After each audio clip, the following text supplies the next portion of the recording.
नमस्कार, आप देख रहे हैं पोस्ट पोस्ट और मैं हूं राजू गुप्ता। जी हाँ, बता दूं मैं आपको कि सिहावल विधायक कमलेश्वर पटेल के द्वारा धरना प्रदर्शन का आंदोलन किया गया था, जहां पर जनपद प्रांगण में ही था। इसमें एक मजे की बात देखने को ये मिली कि विधायक जी ने टोटल जनपद या फिर मैं तहसील की बात करूं, सारे कर्मचारियों को उन्होंने क्लास लगा दी और बारी बारी जो है उनसे मांगा गया जवाब कि अगर मेरी विधानसभा में प्रकार का अगर पूरा खेल चल रहा है तो इसका निराकरण कब तक हो पाएगा। लगातार मेरे विजुअल पे भी आप देख सकते हैं अधिकारी जवाब देते हुए नजर आई। साथ में ही अगर मैं जनपद सीओ की बात करूं तो जनपद सीओ को डायरेक्ट बहस करते हुए नजर आए जनपद उपाध्यक्ष के साथ में लेन देन के मामले को लेकर, क्योंकि जिस प्रकार से भ्रष्टाचार यहाँ पर हो रहा है, लगातार हितग्राहियों से पैसे लिए जाते हैं, इसको लेकर लगातार जो मैं बात करूं तो जनपद उपाध्यक्ष ने सीधे वार किया सीओ के ऊपर। सीओ ने भी सीधे कह दिया कि मेरी छुट्टी हो चुकी है और मैं अब यहाँ से चले जाऊंगा, अब नए सीओ आएंगे तो जवाब देंगे। कहीं ना कहीं पे ये मुद्दा भी उठा हुआ है। मंच से भी उन्होंने आरोप लगाया तरह तरह की कि जनपद के अंदर हो या तहसील के अंदर में हो, लगातार पैसे का पूरा खेल होता है, जिस पर लेकर विधायक ने भी पूरे अधिकारियों की क्लास ले ली और क्लास लेकर उनसे जवाब मांगा। उन्होंने एसडीएम ने जवाब दिया है कि 15 दिन के अंदर में निराकरण हो पाएगा। देखना दिलचस्प होगा कि क्या 15 दिन के अंदर निराकरण हो पाता है या फिर धरना प्रदर्शन फिर से करना पड़ता है सिहावल विधायक को, क्योंकि 2023 का विधानसभा बहुत नजदीक है, 4 महीना ही बचा हुआ है। देश में बहुत भ्रष्टाचार है और उसमें सिहावल विधानसभा क्षेत्र भी अछूता नहीं है। बिजली की अघोषित कटौती, जले हुए सैकड़ों की संख्या में ट्रांसफार्मर नहीं बदलता, केबल कटी टूटी फूटी है, कहीं खंभा टूटा हुआ है, बिल्कुल मेंटेनेंस का काम नहीं कर रहे हैं, किसान बहुत परेशान है। इसी तरह लोक स्वास्थ्य यांत्रिकी पीएचई डिपार्टमेंट में भी इसी तरह का पूरी तरह से भ्रष्टाचार है। और जो हैंडपंप खनन 3-3 महीने पहले हो गए, उनमें सेट नहीं डला, लोगों को पानी पीने की सुविधा नहीं मिल रही है, जो खराब है मेंटेनेंस नहीं हो रहा है, राइजर पाइप तक उपलब्ध नहीं करा पा रहे, जो स्वीकृत है उनका खनन नहीं करा पाए। एक तरफ बारिश नहीं हो रही है, प्रकृति की मार अलग है और सरकार अलग मार रही है। ऐसे ही संबल योजना का पैसा बहुत दिनों से जनपद में नहीं आ रहा है, वो पंजीयन नहीं हो रहा है। 600-700 प्रकरण जनपद सिहावल में ही पेंडिंग है।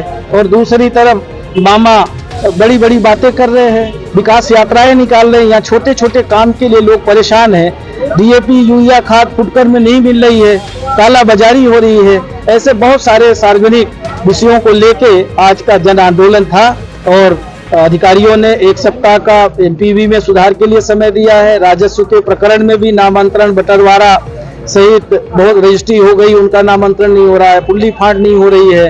तो जिस तरह का भ्रष्टाचार का आलम है, जिस तरह का लापरवाही है, समय सीमा सुनिश्चित हुई है। अगर निश्चित समय सीमा में ये अधिकारी निराकरण नहीं करते हैं जो इनके स्तर का है, तो आगे फिर बड़ा आंदोलन भी हो सकता है। राहुल गांधी को सत्य हमेशा जीतता है, सत्य परेशान हो सकता है पर पराजित नहीं है। राहुल गांधी जी की जीत सत्यता की जीत है, सत्य हमेशा जीता है और वही राहुल गांधी जी को पुनः सदस्यता बहाल हुई है लोकसभा की। और उनको माननीय न्यायालय ने जो राहत दी है उसके लिए माननीय न्यायालय का हम आभार प्रकट करते हैं। और माननीय न्यायालय के प्रति जो लोगों की आस्था थी, जो विश्वास था, वो फिर से जिस तरह से वर्तमान सरकार ने न्यायालय को भी दबाव में डालने की कोशिश की थी, उससे कहीं न कहीं न्यायालय के प्रति आस्था फिर से लोगों की बढ़ी है। और ये राहुल गांधी की जीत नहीं बल्कि पूरे देश के किसान, बेरोजगार, मजदूर, हर वर्ग की ये जीत है। शिक्षित बेरोजगारों की, महंगाई से निजर जिस तरह की लड़ाई राहुल जी आज सबके लिए लड़ रहे हैं, उन सब लोगों की ये जीत है। देखिए, भारतीय जनता पार्टी के लोग इसके अलावा कुछ नहीं कर सकते। बीजेपी विधायक के लड़के ने पहले भी वन कर्मियों के ऊपर भी गोलीबारी की थी, पुनः एक आदिवासी के ऊपर गोलीबारी की है, घायल किया है।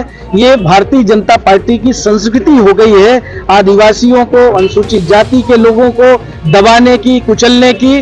पर ये जो इनकी इस तरह की प्रकृति है, ये बहुत जल्द अंत होने वाला है। मध्य प्रदेश में कांग्रेस की सरकार बनने वाली है और इस तरह के जो अपराधी हैं वो सलाखों के पीछे होंगे। विधानसभा चुनाव भी है, दोनों को मेंटेन कैसे करेंगे? दोनों को मेंटेन हमारे कार्यकर्ता, हमारे मतदाता करेंगे। हमने 5 साल क्षेत्र की जनता की समस्याओं को निराकरण के लिए यहाँ के लोगों की लड़ाई लड़ी है। हमारे नेता आदरणीय राहुल गांधी जी, आदरणीय खड़गे जी ने जिम्मेदारी दी है, उसका हम निर्वहन करेंगे।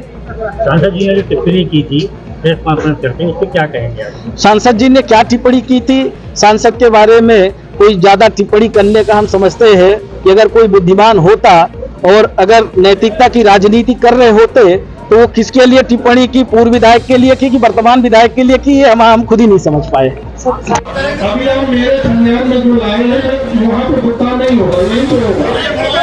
हेलो भाई, अच्छा ठीक है ठीक है, एक मिनट ठीक है मनोज जी, अभी अभी अभी अंदर ट्रांसफर है ना, अभी हम जा ही रहे हैं, ट्रांसफर हो गया ना, हम बात करेंगे। आप हमें देना कहाँ गया, आप समझ नहीं है, मैं जा ही जाऊँ जो भी विसंगतियां हैं, देखो इन लोगों की भी विकास यात्रा निकल रही है, विकास पर्व निकल रहा है, तो ये सब कहाँ से एडजस्ट कर रहे हैं? यह महीना बंधा हुआ है। अगर कहीं किसी गांव में अगर मुरुम डालनी हो, कीचड़ होना है, तो निकासी का कोई नियम नहीं है। पर यात्राओं के लिए अगर कहीं प्रधानमंत्री का कार्यक्रम, मुख्यमंत्री का कार्यक्रम, यात्रा है तो 25,000 50,000 पता नहीं कौन से नियम प्रक्रिया से निकलवा देते हैं, सेक्रेटरी भी साइन कर देते हैं और जनपद सीओ भी साइन कर देते हैं, अधिकारी साइन करके आहरण करा देते हैं। ये तो सरकारी पूरी भ्रष्ट है। आप हमें बताइए कि इसके लिए उच्च अधिकारियों से बात करेंगे, से बात करेंगे, जिले से हमारा गुप्ता, कैमरामैन राजभोर के साथ।